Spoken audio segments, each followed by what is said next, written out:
On page 176. The infinite way begins with an infinite, ever-present, omnipotent God.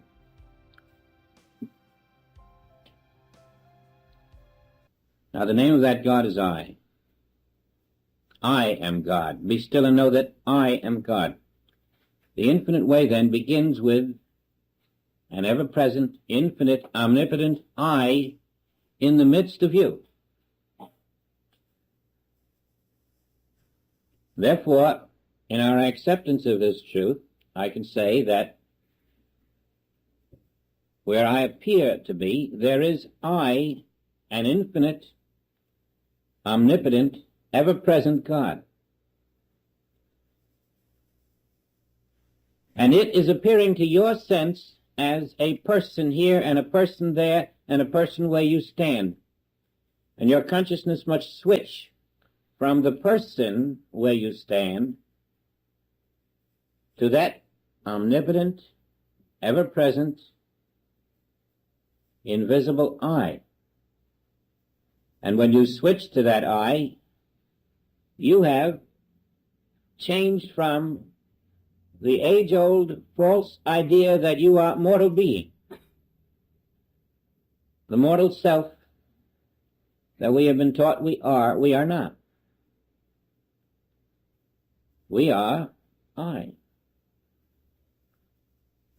This is the teaching of Jesus Christ. It is a teaching of the infinite way.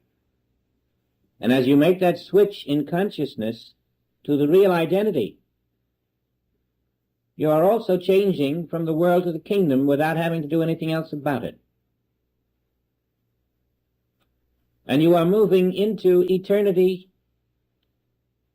into timelessness, without doing anything more about it. You are moving into divine law. The minute you move from mortal me to immortal I in your consciousness, you are under the law of God.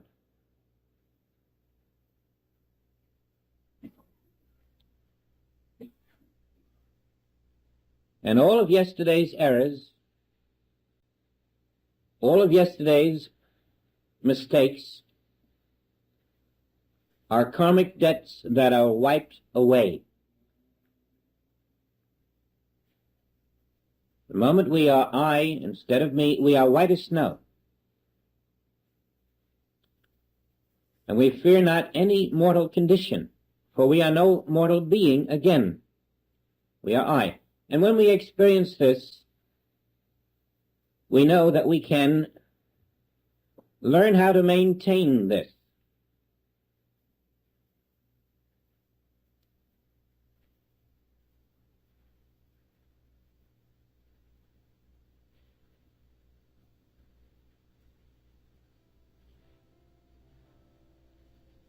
The mirages of the world cannot function in that I consciousness. They cannot outpicture for you all the threats and limitations of mortality. Actually, this teaching right at this point, in this one sentence that Joel gives us here, when we know that God and I are one, that teaching is the passport to heaven on earth. All it needs is a worker, someone who will accept it and work with it and live with it and wrestle with it until it becomes living consciousness.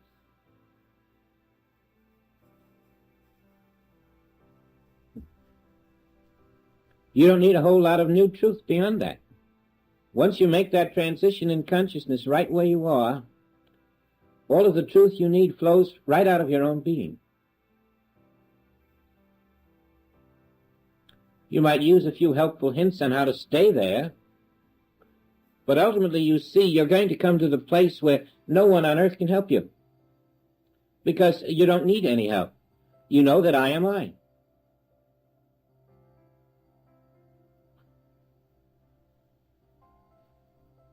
You know the truth that makes you free. And because God functions in I, which is the Son of God. The Father says, Son, all that I have is thine.